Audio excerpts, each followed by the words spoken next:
Hi everyone, my name is Stefan. I'm the host again for FOSSi Dial-Up this week. We have another great episode ahead. Today I will be joined by a friend, colleague, and fellow director of the Free and Open Source Silicon Foundation. He started this project in Princeton. He's now at University of California in Santa Barbara, and he will talk about OpenPiton. Piton, sorry, that's already the first thing you have to learn. Jonathan, how are you? I'm doing all right, Stefan. It's good to see you. OpenPiton, right? It's, right, exactly. Yeah, we get a lot of people who say OpenPiton or come up with other pronunciations, but yeah, it's named after the piece of climbing equipment, the Piton. Yeah. Exactly. So I'm really curious to learn more about how you started OpenPiton, how you developed it, and how you transitioned through.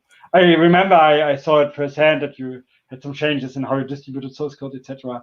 Really curious to learn more about your approach that you took there and to learn more about OpenPiton. Thank you very much. Yeah, sounds good. So hi, everyone. So I'm really excited to talk for Dial-Up today.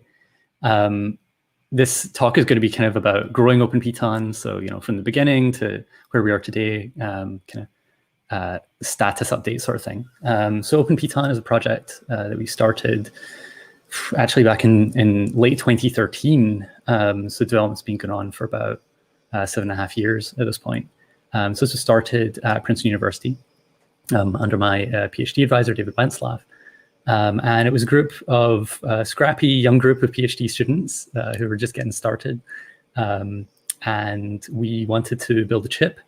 And you know, somehow this has turned into this 7-year-long project at this point, and become a useful thing for a big chunk of the community. So I'll also say up front, this is a big collaborative endeavor. There's been a very large number of people involved in this. Any given time, there's often 10 or 15 different people kind of working on main development.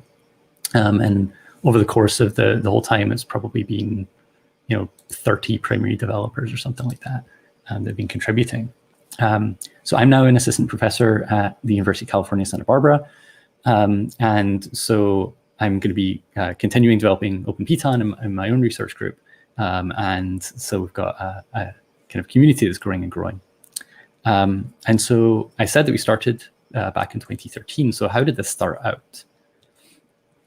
So back in 2013, we had a few research ideas and we wanted to build a chip to test them out.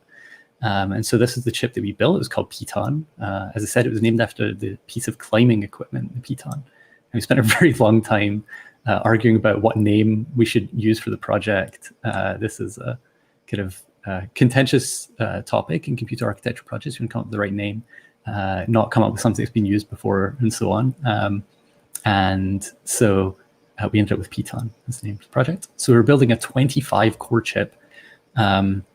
And this was in IBM's 32-nanometer process. And so we started this project, and we spent a bit of time trying to figure out, you know, did we want to build our own core? What did we want to do? Which parts did we want to kind of spend our engineering effort on? And so we started out with the OpenSpark T1 core, which was an open source core. It had been released in, I think, about 2008 or 9. And so we knew that we could take that and modify it, and we'd be able to run Linux on the core if everything was working. And so, you know, we made some modifications in different ways. We cut down a number of threads and so on. And then kind of everything else outside of the core and its L1 caches, we built from scratch ourselves. So we made our networks on chip to connect all these tiles together. So you can kind of see here, we've got our 25 tiles. Those are connected by 3 physical networks. We built an entire directory-based cache coherence system that we now call PMesh. So there's what we call an L1.5 cache. It's really an L2 cache. And then we have what we call an L2 cache, which you could call an L3 or an LLC. And so the L2 is shared across all the tiles distributed in the system. And so this was a pretty big chip. This was 6 by 6 millimeters in 32-nanometer process. We taped out in 2015 alongside the other largest chip being built in academia. So you know, we were I think a few tens of millions of transistors smaller than the kilocore. But this was a really big chip, right? And we were building something that could actually boot Linux. We were targeting a gigahertz for a clock frequency. So this was relatively ambitious, particularly for our team's first chip.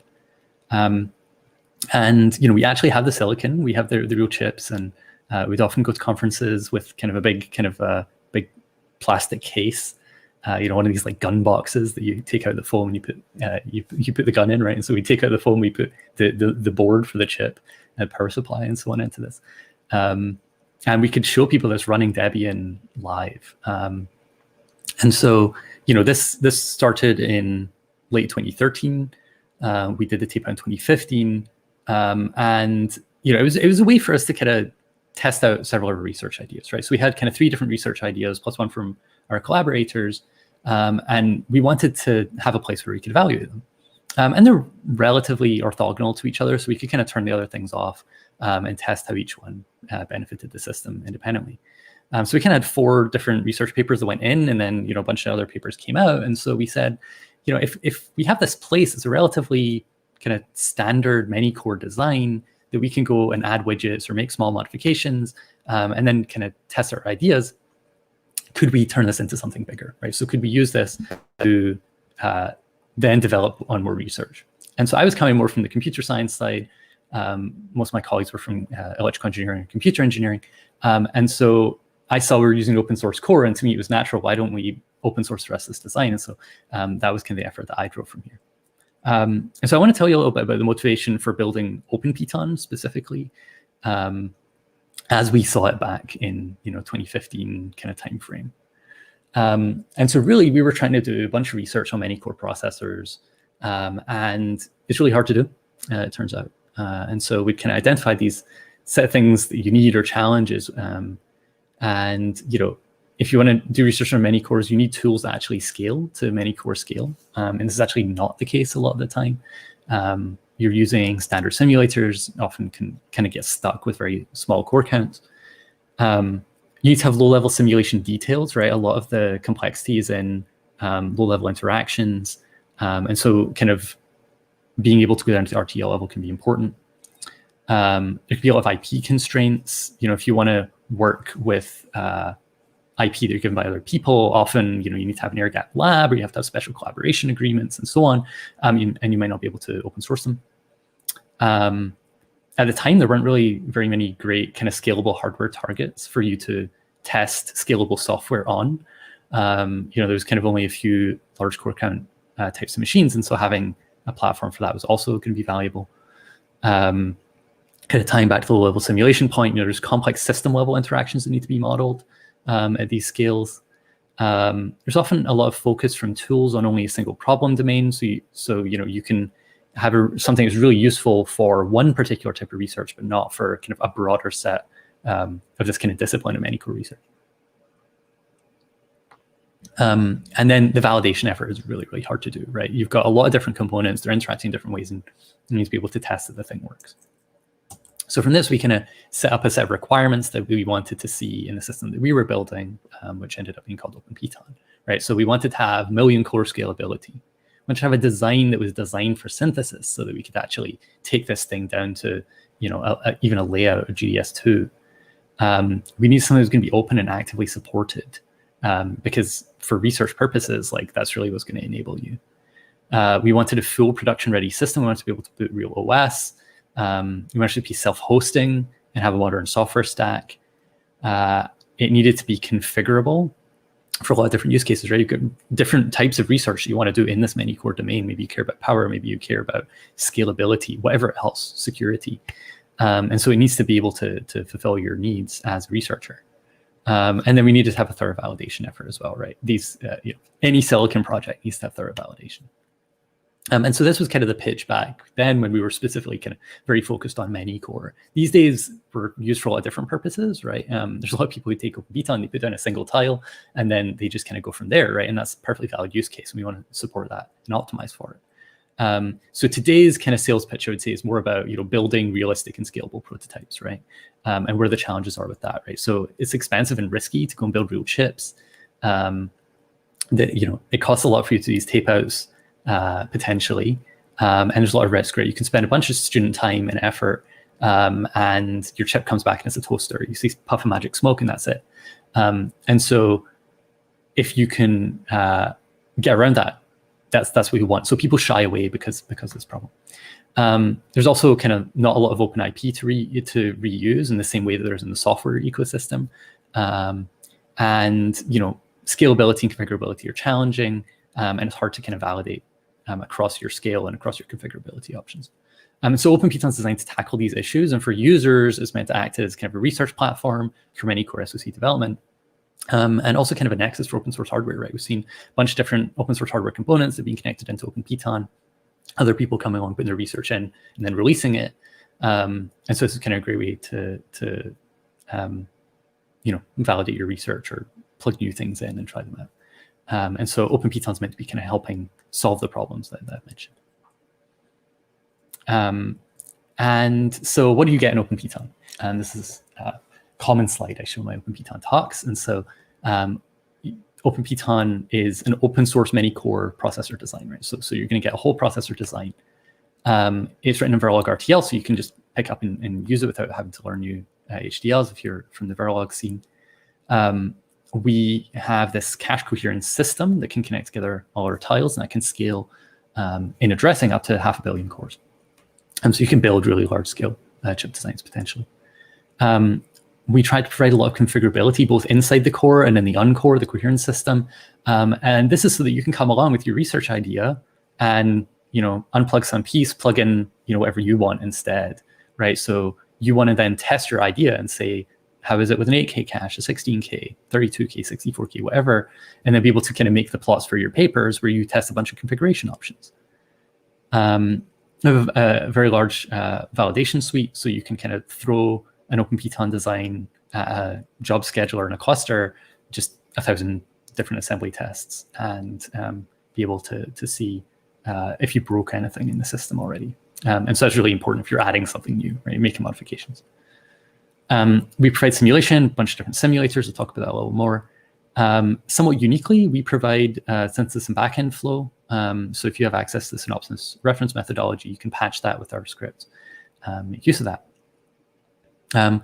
And the design has actually been ASIC and FPGA verified, right? So we have a real chip based on the same design. We have a bunch of FPGA prototypes, and the chip itself has also been thoroughly characterized. And you can take this and you can run full stack, multi-user Debian Linux on the FPGA prototypes, or we do that on our Piton chip too. So I'm going to kind of follow the rough flow. We had a paper in IEEE Micro last year, which was called OpenPiton at 5. It was a 5-year retrospective. I'm going to kind of follow a little bit of what we talk about in that paper and give you an idea of where things went. And so, we kind of, in some ways, started back in 2015, at least for OpenPiton. That was our first release. And so back then, we did our chip tape out that year. We finished the chip tape out. The chip was ready, right? And so then we went on and figured out how to release that. That's also when we developed our first FPGA emulation support. We started to get Linux running on the FPGA prototypes. It was a very exciting and dynamic time in the project. So we first presented the Piton component, I think, back at Warp workshop in 2015. In 2016, we kind of went ahead and started to release a lot of documentations and guides to make things easier for people to use. A big focus in OpenPiton is productivity and ease of use. We started having our first in-person tutorials. That was at ISCA in 2016 in Korea. We've actually run 13 different tutorials. I've run every single one of the tutorials since then. We focus again a lot on productivity, so we've built out and released stuff for you to throw large numbers of jobs at schedulers on clusters. Released our FPGA productivity improvements. I think we cut FPGA boot time from 45 minutes from the original infrastructure down to 5, and since then it's down at 1 minute or something. In 2017, we added Icarus Verilog. This was really exciting because it was the first time that we supported kind of real open source tools. That's been a bigger focus since then. 2018, we did this full characterization of the Piton chip, released all that data. We made development virtual machines. We transitioned over to GitHub. That was a big deal. we started to support RISC-V via the OpenPiton plus Ariane project as well. And then in 2019, which is, stop talking at 2019 here, because this was 5-year retrospective, we had our SMP Linux boot on OpenPiton plus Ariane. This was a big deal. We started to support Verilator as a simulator as well. So you could have fast open source simulation. And this has been really useful. We have a huge number of users making use of Verilator these days. We started supporting Amazon F1 FPGAs as well. So we released images for that. And then we also made a Docker image available. So you can grab that Docker image and then just directly use OpenPiton as you want. And so in OpenPiton, we kind of have this concept of a couple of different methods of use, right? And so get 2 sets of things that you might do. So the first one is that you're going to be generating artifacts. And the second one is that you can be evaluating your artifacts in some way, right? So there's a variety of different artifacts that you might build, right? You're going to input some design configuration. I want 1 tile, I want 4 tiles, I want 8 tiles, I want a particular mesh network or a crossbar, different configuration options like that. And that's going to produce you some RTL, and that's going to get fed into this kind of generation. And then you're going to produce one of a number of different artifacts, right? So one of them is just going to be a simulation model, right? So you're going to do compilation with your favorite simulator, whether that's Icarus or Verilator or Synopsys VCS or Model Sim, whatever it is, right? And that gives you some model, some compiled representation. You might want to do FPGA synthesis and get an FPGA bit stream. Or you might want to go through an ASIC flow and produce, a netlist or a layout. You might want to produce a real chip, right? And so we provide you with all the flows that you need on that side. And one of the big things we try to focus on is push button production of those things. I'll talk about that a little bit more. Then the other side is taking those artifacts and performing evaluation, right? So we have kind of a color coding here of the different artifacts that are evaluated like in these different mechanisms, right? So you can take your simulation model, your FPGA bitstream, or your chip, and you can run bare metal tests on them, right? You can do operating system bring up, and you can do that on FPGA, or you can do it on a real chip. Application testing on Linux, the same thing, right? And for those two, right, it's because you need this like high speed capability that you don't get with RTL simulation. And then as you go through kind of the ASIC flow, there's various tasks that you want to do on the artifacts that you build in the process, right? So you have a netlist. You might want to do gate sim. You might want to do timing analysis. You might want to evaluate your tools, right? So we have people in the EDA ecosystem who are picking up OpenPiton designs through our OpenPiton design benchmark, and they want to test out the quality of results with their tool. And silicon verification is obviously one of these places where you get the real chip, and you're gonna, you can only do that with the real chip. So in terms of the FPGA prototyping, we support a bunch of different Xilinx FPGAs. You can see here, and these kind of run the gamut in terms of cost and in terms of number of cores and frequencies that you can get. I just picked up, posted a picture on Twitter yesterday, picked up a couple of Genesis 2 boards. These are really great. You can stick down a couple of cores, test out a lot of different research ideas on them. And for academic use, it's only like $600. So there's a lot of LUTs for the price for academic use. But these days, we have far bigger boards, these kind of Xilinx VU9P parts that you can get across a couple of different boards, plus on Amazon F1. And you kind of have the option here, right? You can buy one of these outright, or you could potentially just rent on Amazon F1 that we provide this, right? And so you can get up to kind of 12, potentially 15 cores, and just rent by the hour. Amazon F1 is kind of interesting in that way. And so if you're not doing a ton of experiments, it can actually be worthwhile for you to rent the FPGA rather than buying one of these big ones outright. But with these, you can take any of these boards and boot Linux on a real OpenPiton design, right? And so you can then go and test out application level concerns that would be much harder to do in certain types of simulation. And then the other artifact I talked about was kind of going through the silicon flow, right? So this is one of the diagrams we have in our manuals of the process that you can go through, right? And this is the real process that we went through when we built our Piton chip. So synthesis, STA, place and route, more STA, and then we actually did a 2-pass flow. So you go through that again. You get your design out the other side. You can do LVS, you can do DRC. So you can get GDS to out the other side of this whole process. And you can take the scripts or the patches to the synopsis reference methodology that we provide and go through this process yourself. And you have to go and replace in all the proprietary references to particular process technology and so on. But we provide this, and so this is pretty unique. And in general, it's been quite useful. A lot of people have gone and adopted this and then published papers where they can get real area numbers and so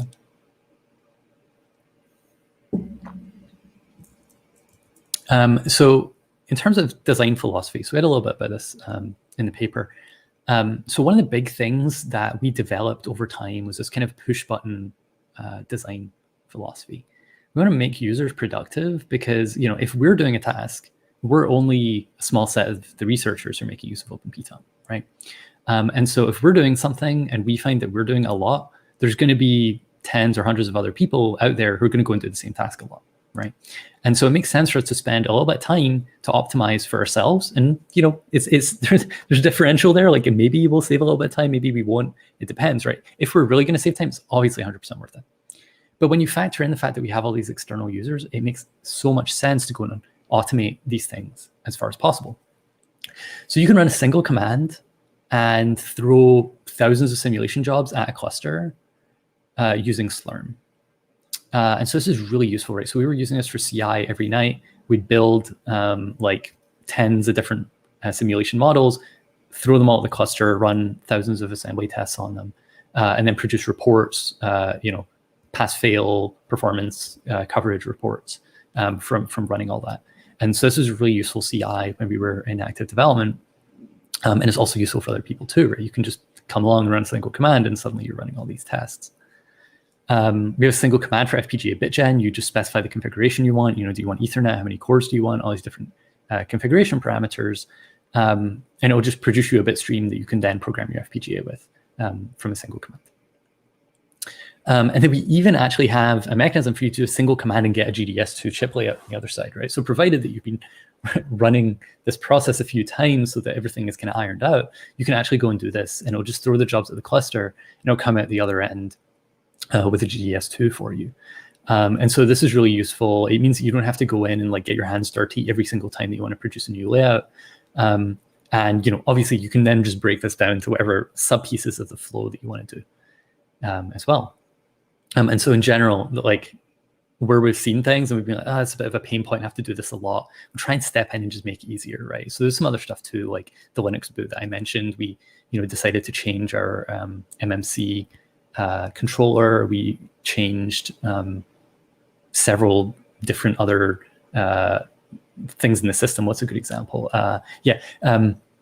Originally during Linux boot, the machine would zero all the memory before the boot would occur, and it was the core is sitting there. We've got some simple in-order core, and it's sitting there for 30 seconds or a minute or something like that, just zeroing memory. So I'm doing some Linux bring up tests every single time I boot. There's just a minute wasted waiting on this thing to zero. I wrote a state machine to do it in hardware. Took less than a second or something like that to zero the whole memory in the board.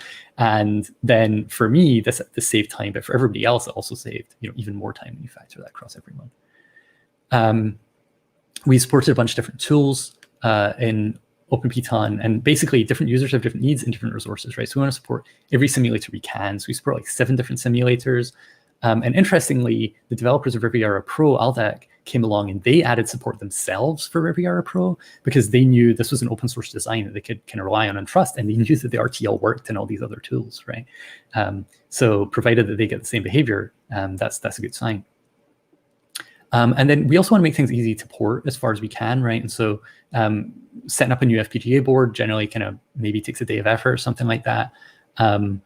You can, we've synthesized the design onto a bunch of different ASIC process nodes at this point. And so hopefully that should be easy for you to do too. In the spirit of open source, so I want to talk a little bit about some of the ways that we've kind of really focused on open source and kind of collaboration in that spirit. And so one of the things to talk about first is OpenPiton plus Ariane. So this was a collaboration that we set up a few years ago between ourselves and ETH Zurich, the pulp team. And we wanted to kind of basically build a permissively licensed Linux-capable Manycore research platform based on RISC-V. In some ways, the RISC-V version of OpenPiton, right, from our perspective. And we were working from two mature and extensible designs, right? We had Ariane, we had OpenPiton. We wanted to kind of bring these together, right? So Ariane already booted Linux. We already had OpenPiton, Manycore, and we could boot Linux with the OpenSpark core. So bringing these together, right? It wasn't a given that it was going to be easy, but we were hoping that it would be, the validation would carry across. And so luckily it did, and we were able to boot SMP Linux in less than 6 months with just kind of less than 2 people working on it basically for that period of time. And we actually did the first Linux boot single core on the Monday, and then we did dual core on the Tuesday, and then we did quad core the following Monday, and we didn't change any RTL in the meantime.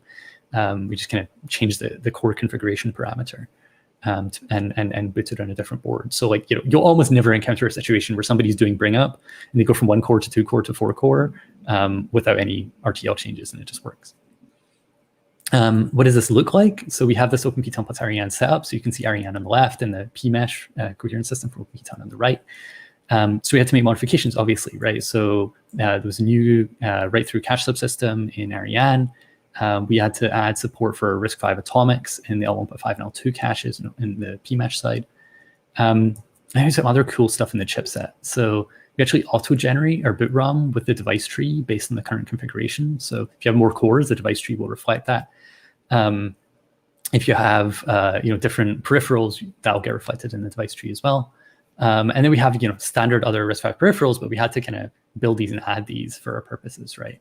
And in particular, the Clint, for example, because we were going multi-core with Ariane for the first time. So that's only one thing that we've kind of done in this spirit. Some other stuff that we've seen are the developers of PyOCN from Cornell. The Baton Research Group have built this really cool on-chip network research platform called PyOCN.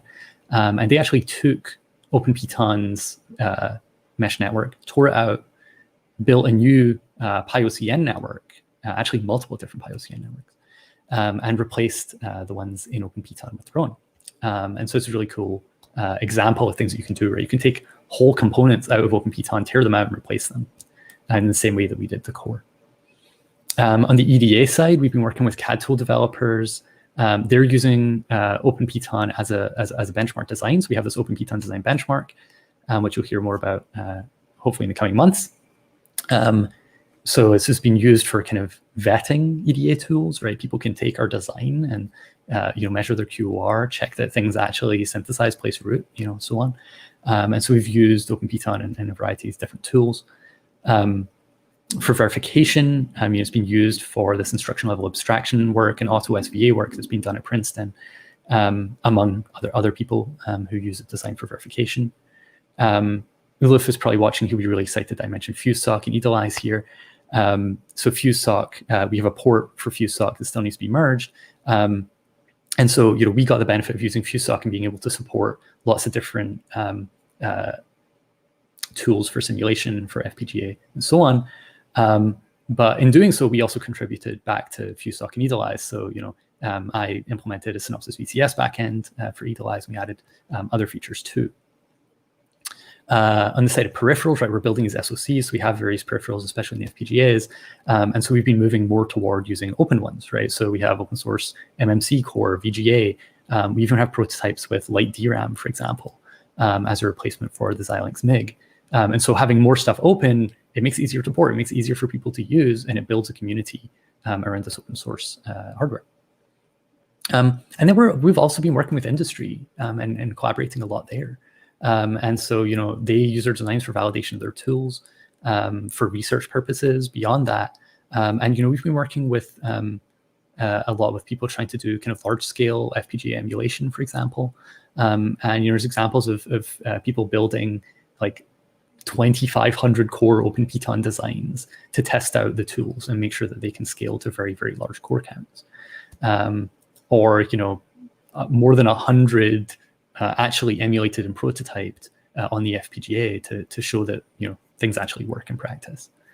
And this OpenPiton design benchmark is also serving as a useful tool for a lot of these people kind of in EDA and industry and research. So to talk a little bit about maintaining an open source infrastructure and community. So one of the big things that we try to do is lower the barrier to entry, right? So we have a pretty thorough README on what to do. with steps of like, if you see this error, install this package, right, like upfront, right?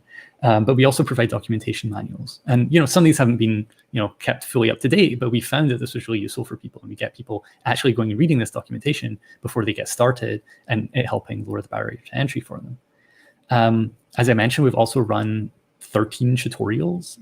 I've gone to a whole bunch of different places and run these tutorials at home and abroad. And these have been really useful for people to get started. They come along and they say, yeah, I was thinking of using OpenPiton. And so I came onto the tutorial so that I could understand what I could do and how to do it. Another big thing has been providing direct personal support. So we have this Google group that we've had since kind of very early days. And I've responded to almost every single email thread that's being made on there. Because I think it's really important that people see that there's a human being on the other side, and that we're excited to have users. And if we go into all this effort and it gets put on a shelf and isn't used, it wasn't really worth putting in all that effort in some ways, right? We have something here, we could all benefit from it. And so if I step in and give somebody some pointers, they're far more likely to keep using it, and they don't need to go and they've just learned how to use OpenPiton, go and learn how to use some other platform instead because they had an issue. We see a lot in our GitHub issues. We also more recently set up a Zulip. The Zulip has been great. We can have a lot more kind of interactive discussion about issues that we're seeing. It's a lot better than having an 80 email long thread in the Google group or something like that. And so if you're interested, definitely check out our Zulip. Soliciting user feedback. So not only when we see pain points, but we actually go out. We have our tutorials. Otherwise, we kind of look at things people are saying in the Google group and try and implement the things that are going to help in a user-oriented way. But also when we kind of bring out new releases, highlighting like, yeah, we did this thing and this is going to help you in this use case. Or, hey, somebody actually contributed something. This is really useful to us. They fixed this bug. They, added this new feature, and highlighting that in our releases, right? And, this is a community, right? We want this to grow, and we want people to be excited to participate. And so we found that that's helped a lot. And, usually it doesn't take a lot for us to kind of go and implement some of these kind of user oriented features. We also try and encourage contributions a lot, and we've seen a lot of contributions too. Things like, timing improvements on FPGA. We were actually able to reach higher frequencies because somebody was like, hey, I found a bad timing path somewhere, and here's how to fix it. Here's a patch. Bug fixes, obviously. We actually had a couple of kind of annoying bugs where, there was one with the MNC where, the data would get corrupted when the system shut down. And we didn't really care because we were just like rewrite the SD card every single time. But it was kind of a productivity killer in some ways. And a user came along and said, yeah, I figured out where this is, and here's a bug fix for it. And we were like, wow, we had no idea this was here. All right, like we thought something was up, but it could have been anywhere in the system. And then portability changes, right? So people come along and they're like, I have a different FPGA than you. I want to work, I want this to work in this FPGA. So they'll do ports, and then documentation changes as well. So in general, like putting in the effort is really what's mattered here in terms of kind of building this community and building this infrastructure for use, right? And being a maintainer can be hard for these things, but when you're doing things in the spirit of trying to help the users, people generally have a lot of appreciation for that. And then the last point I want to kind of talk about here, something important, is closing the loop in what we've been doing. And so when we're doing this research, right, why are we building these whole prototypes? We want to be able to get to a level of fidelity that we couldn't get to with higher level simulation, right? And so I want to talk quickly about a couple of the projects where we actually went through this process. So one of them is execution drafting. This was a research idea by Michael McEwen, who's now at NVIDIA, and kind of started out with high-level simulation. Right? So he built a C++ level simulator based on Pin, and had a kind of model for this energy save technique. And then we said, well, we're going to put this in the Piton chip, right? So there's an RTL prototype that we had in simulation, RTL simulation, and then we actually did the chip tape out, right? So we have physical Piton chips that have this building.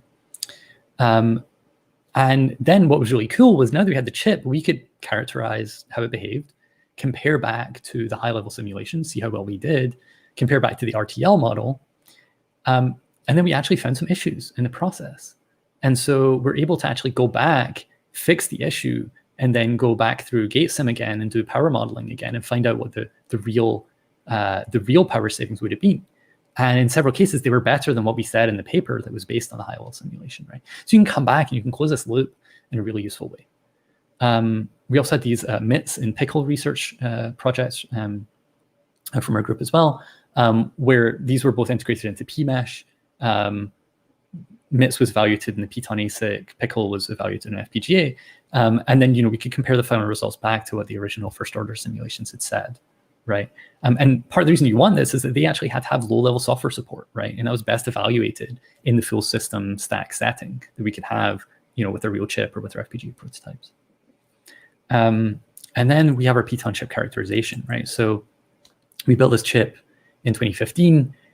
We got the silicon back, we characterized it, right? And so we had this design and we released all this data, and we released all this data openly on our website. Right? So you can go into openpiton.org, you can download the data, you can download the hardware infrastructure, the board designs, the assembly tests that we ran, the micro benchmarks using the studies. And, based on this data, you can kind of go and build more accurate high-level power models, or drive other kinds of future research that you might want to do. You could evaluate kind of your CAD tool versus how the CAD tools that we used worked, right? And this feeds back in, right? So we can look back at the RTL design and see, why did this cost power, right? And we actually did this in the paper. This was an HPCA 2018 paper, where we actually looked back and we said, why does this cost this much? And we could figure out structures in the RTL design. And there's other characterizations out there, but you don't have the RTL that corresponds with them, right? And so this was pretty unique. So you can go to openpiton.org and you can download all this. Another thing I want to highlight here is the enabled research. So there's been a bunch of different papers, from my PhD group. We've had collaborators who've published different papers and on various programs. But the really awesome thing is the external users, the thing that I'm really excited about, right? And so we have a bunch of external users, and they've been given previously unseen productivity. We have people who come along, they start on a project, and they can submit a paper, publish a paper in 3 to 6 months in some cases, right? This is just like astonishing for architecture research, where you're going to actually go and build a prototype. And it's just because we have a whole base of hardware and software here that you can pick up and use, and go and make your modifications, or go and run your thing through your tool, or go and place and route the design that you want, and compare back. And so this has been really awesome, and we're seeing more and more papers published making use of the infrastructure, which is really exciting. We've also had a bunch of student research projects implementing different things, and several of those have made it into future papers that we've then published as well. Another thing here is, I mentioned the POSH IDEA SDH programs from DARPA, and the design was identified as kind of an example of high quality open source design, and so it was identified as a benchmark for people in the program to use and reference, which is pretty exciting too. So a couple of things to mention kind of in terms of the evolution of the platform and ongoing improvements, changes. So one of the big things was in 2018, we moved to GitHub. When we originally started, back in 2013, we were developing on GitHub internally, but we were building a chip that had a whole bunch of, things that we couldn't release, right? So there's all sorts of IP and, standard cells and all sorts of things like that we had in our internal Git repos that we just couldn't release, right? So in 2018, I wrote what I've referred to here as an artisan Git history. I wrote a new Git history from scratch based around the releases that we'd done to that point. And since that point, for our newer development, we've actually used this as the basis of our history. So we've done 2 new chips since then. There's been all sorts of other things that we've been building, and we just use the open development history, the open Git history. And so it's much easier now for us to do our new development in public where we can, and to everybody's just referencing this new history. And sometimes you're just not going to be able to release your history, right? And so coming up with something takes a lot of effort, I'll say from experience. We have this preprocessor that we call PYHP. So this was something that we'd been using since the earliest days. There was some stuff around kind of Verilog generate and so on. It didn't really give us what we wanted and what we needed. We wanted to do more RTL modification.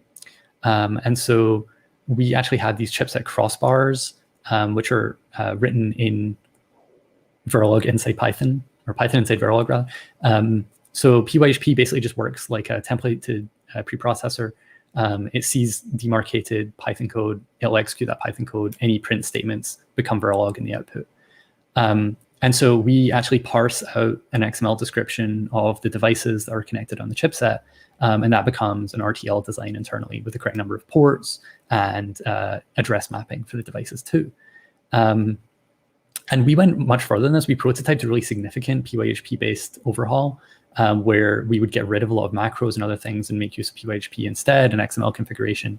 And frankly, we kind of had a certain point where we kind of got a bit scared with it. It was, we were kind of designing something that was basically an HDL, which wasn't really our original intent. And one of the things is, the next bullet point is we wanted to move more towards heterogeneity, and this approach didn't really enable us to build designs in a heterogeneous way that was like very intuitive to the end user who's just picking up Verilog files. And so we've actually leaned more on Verilog generate features, and more recently been learning more on system Verilog 2 for these things as an alternative. We've been doing a lot with heterogeneity. I'm going to give 1 or 2 quick slides on the BYOC platform. And another big focus more recently has been on kind of trying to take an upstream first approach to software, right? We've got a lot of software that runs on OpenPiton. We're trying to run, full Linux distros, or we are running full Linux distros, bootloaders, and so on. And so having our code upstream, it just makes things so much more productive, right? People don't need to kind of download random, bespoke forks that we have off the internet and build them themselves. They can just potentially install a Debian package that has U-boot included in it, right? Or use an upstream Linux kernel. These kinds of things, and it can make a huge difference. And so we're trying to focus on having everything be upstream first, and that way we put a standard version into the upstream. And if people want to have forks, they can have forks still, but for the most part, most people aren't going to have to make modifications, and so they can just take what's there. One other thing I wanted to mention was building the system that we call Bring Your Own Core, or BYOC. BYOC is a system for connecting together cores of heterogeneous ISAs. So, big innovations here. You can actually bring together cores with different ISAs into a single open source system. So previously, if you had an open memory system, generally only allowed cores of a single ISA or even a single microarchitecture. Whereas we were building an open source cache coherent memory system explicitly for heterogeneous ISA.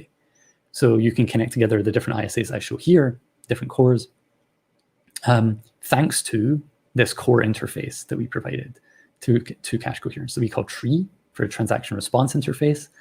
And in building this, we also built the first open source general purpose heterogeneous ISA processor called Piton. So basic motivation here was, there's a whole lot of different open cores. We want to be able to support more of them. And in doing so, we can have a research benefit of doing some research in this space of heterogeneous ISA. And so we built an interface to connect new cores. Sorry, can I clear my throat? New cores that we call tree. And tree is designed to be kind of relatively simple, extensible, low overhead interface. I'm not going to go into the details here, but thanks to building tree, we've actually been able to connect a bunch of different cores. So you can see here different subsets of the tree protocol that these implement. But we have 3 different cores which can, boot Linux, or we can build, manycore designs. We have a bunch of other cores of different ISAs. So we've got Spark, RISC-V 32, x86, OpenPower, OpenRISC, lots of different prototypes that we've built. And we even have QEMU, so you can test with arbitrary kind of ISAs that QEMU supports potentially. So in general, the thing that we've been building is this, the underlying technology now that you would want to take out of OpenPiton to use this is called PMesh, right? It's our Cache Coherence System. We branded this as PMesh kind of late in the development process, but this is what we call it. This modern version of PMesh, right, gives you all the capabilities from OpenPiton, all the capabilities from BYOC, so you can connect 10 different cores using this tree. You can still have the scalability to very large core counts. It gives you cache coherence, regardless of what you have connected. We have support for a bunch of different peripherals. You can connect accelerators into the system on top. And so, OpenPiton is kind of this whole set of artifact building and artifact evaluation stuff, and this like useful RTL design you can take for research, or you can take for even commercial use. So I'm going to stop here basically and say, you know, what's next? You know, being user driven, a lot of that's up to you. We've got our own research ideas that we're implementing on top of this. We're building some really cool new chips that have been taping out over the last couple of years. You really won't believe the chips that we've got coming. They're really, really cool.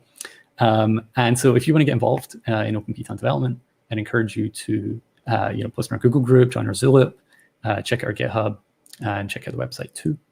But otherwise, I don't have much more to say here, so I'm happy to take any questions that we've been having from the audience. Thanks a lot, John. I'm wondering, how do you balance the like there's different motivations if you're doing it in research, right? And you have a community that might be interested in different features, different timelines, etc. So do you have an approach to that that's kind of targeted, or are you experimenting with something? So I mean, something I would say is that, you know, it can probably appear that way, that there's a dichotomy there, but I don't know in practice if there ends up being so much. And the reason I would say for that is that if you're an end user and you want to use OpenPiton, most of the time the things that you need from OpenPiton specifically that are generic, they're common, right? And so you're like, oh, I want this thing, and I say, oh, actually, yeah, I've been meaning to get to that. It's already on my list, right? Because you're prototyping an FPGA and something doesn't work, and you want that thing to work, right? Or there's a peripheral that you need, or you want to support some particular configuration, right? And it's like, yeah, I mean, provided that you're trying to, you know, basically we're already prototyping, right? In order to test out the research idea. That's the whole point of the platform. And so building something real, kind of commercially realizable, for example, also is prototyping and then that, right? And so usually what people want, they understand that there's a bar where we're going to go to, right? And so they're saying, I know the thing that I want to do, and that should require a certain amount of modification on top of OpenPiton. And OpenPiton should provide me up to some point. And usually we're in agreement that, yeah, OpenPiton should provide you up to that point. And so sometimes we get contributions from users. They say, yeah, I wanted this thing. And so, you know, I'm kind of moving more toward the line where I think the line should be. So what was the largest contribution that you received so far? Would you say, like, I think you received many cores that were added to the heterogeneous platform, right? Yeah. So I mean, some of the stuff in BYOC. So I mean, we've been working with the University of Washington for about a year on Black Parrot integration.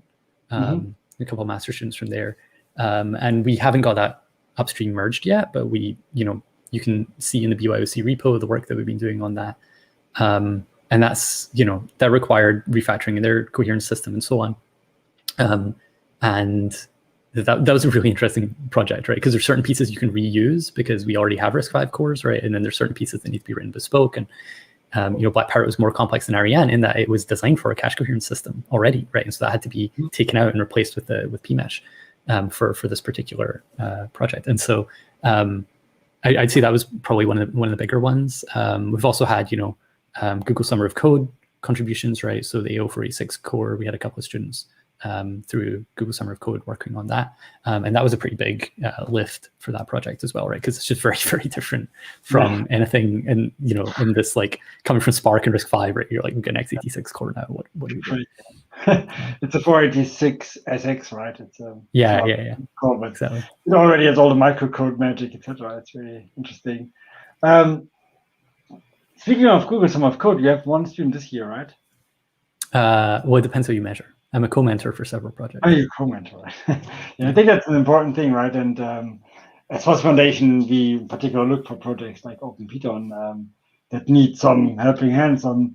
Like, there's so many topics, right? You can't put them all on your agenda. Like, you have your to-do list, but there's certainly things that you have on a very long-term to-do list that everyone that is realistic knows that you will never get to it, right? Right, exactly. Can you say a few words about how you approach those topics and why, like, if you enjoy Google Summer of Code and why? Oh, come on, I'm running Google Summer of Code. I love it this year. Yeah. So I have a great time with Summer of Code. And I'll say, you know, beyond Summer of Code, I would say actually for anybody who's watching who might be thinking about applying to it for FOSSi, is like, even if you're not successful, all of the time we're really interested in still working with you if you want to make a volunteer contribution, and we'll give you the same mentoring and advice that we would give otherwise, because we want to see these things in our community grow and help people, right? It's really more about the outreach part. So yeah, I mean, usually, there's kind of a to-do list that you maintain, right? Or kind of milestones or roadmap or whatever. Internally, you have some Google Doc and you're like, you don't want to open the Google Doc, right? Because every time you open the Google Doc, you have to see all the things that you didn't get to do yet, that you've been like wanting for a long time, right? And so when somebody comes and says, I'm really interested in contributing, and you hear about their background and figure out what they're interested in, often it's just like, naturally, like, yeah, you said you're interested in this thing. Here's something that we could like really obviously have you work on here.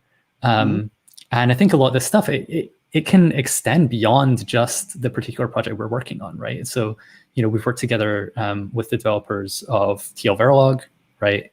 To have a project where it was OpenPiton and TL Verilog, right? We're working on OpenPiton plus Ariane stuff. This year we have, a new project where it's kind of under the OpenPiton umbrella, but really it's not specific to OpenPiton, right? We're talking about any kind of large credit-based design and trying to do MPI for communication between simulation instances. And so I think this is also a really cool part here, is that we can get to kind of actually grow out and make our things bigger than just the projects that we're working on. And so that's one of the kind of more fun parts with these GSOC projects. Yeah, definitely. So is there any chip on the agenda for you? On the bring your own core front, maybe that might be. We've done a couple of chips recently with BYOC technology built in. Yeah, really big chips. So billion transistor scale, very very large advanced node tape outs that we've done within the last year. So we did 2 of those. I can't talk about the details yet because chips need to come back and we need to make sure they work and characterize and so on. But so you won't even say how many because you don't know how many will actually make it, right? These are big chips, though. Like really, I think people will be really surprised to hear the core counts or tile counts involved that we were able to tape out, and very heterogeneous designs too. So it's not, it's really building on top of this BYOC technology and other technology from our collaborators. Yeah. Nice, thank you very much. It's very interesting. So there's one question from Steve Kelly around an obvious question, right? If you have heterogeneous-ISAs, are you still able to run Debian on top of it, for example? I think that's generic research, but are you working in this direction too? Yeah, so yeah, we're starting to work on the OS side for this. There's been prior OS work, right? So Popcorn Linux, K2, M3. Or some OSs that were on heterogeneous-ISA systems, but they didn't have cache coherent shared memory under the hood. And so that's the big differentiator in our case. So we can start to build a really cool OS where you can potentially, share state, minimize copying, all these other things, have very low latency migration between the cores of different ISAs or applications across the cores of different ISAs. And so we're trying to figure out what are all the crazy things that we could do. And it's really not ready in like a variety of different ways, right? But a lot of work has been done, particularly with Popcorn Linux, I would say, to build a system on top of Linux where it does understand that, cores have different behaviors, how to do migration, fat binaries to make this possible, these kinds of things. And so, yeah, we've been working with Antonio Barbalaci from University of Edinburgh, making some headway on that. It's interesting. So what would you think is the same number of ISAs you would have on a chip? I mean, so what do we all care about? We want, probably a few application class, and then a couple of embedded class, maybe something like that. Or I think a really interesting one would be having something like a VLIW, right? Yeah. Where you have just a very different capability than the rest of the cores have, or something with like wide SIMD, for example. So we've done, what have we done so far? We've got RISC-V, 32, and 64. We have Spark 64. We've got x86, OpenRISC. I had some students working on OpenRISC, OpenPower.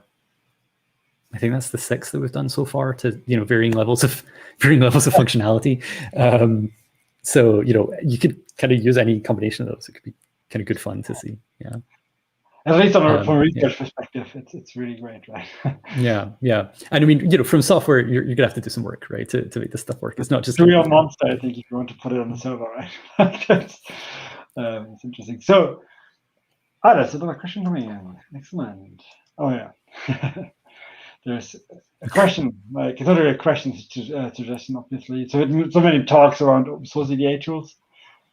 I think we're not really there yet at the stage of a billion transistor new technology chips, but I think it would be interesting at least, right? Yeah. So I mean, I think there's been designs from the OpenPiton design benchmark that have been pushed through, Open Road. I'm not sure about OpenLane, and where that work was there was work funded on the same programs for both, and so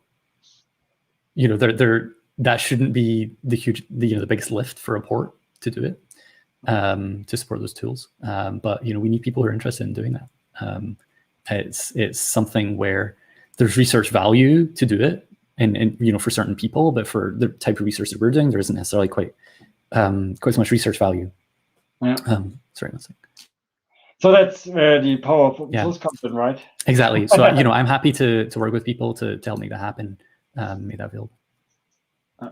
So if you're looking for a great summer project, that's probably the stuff, right? Yep. Awesome. So if there's no further questions, I would like to take the opportunity to thank you again. It's really great to see what you're doing, how you're evolving. There will be more dial-ups throughout summer, so we're not going on summer break. Please follow us on our website. There's the newsletter, very valuable source of information and updates on dial-up. So please subscribe. I will just put it in again to be sure everyone saw it. And follow the YouTube channel. Thank you very much. See you again, and have a good evening or day. Bye. Bye, everyone.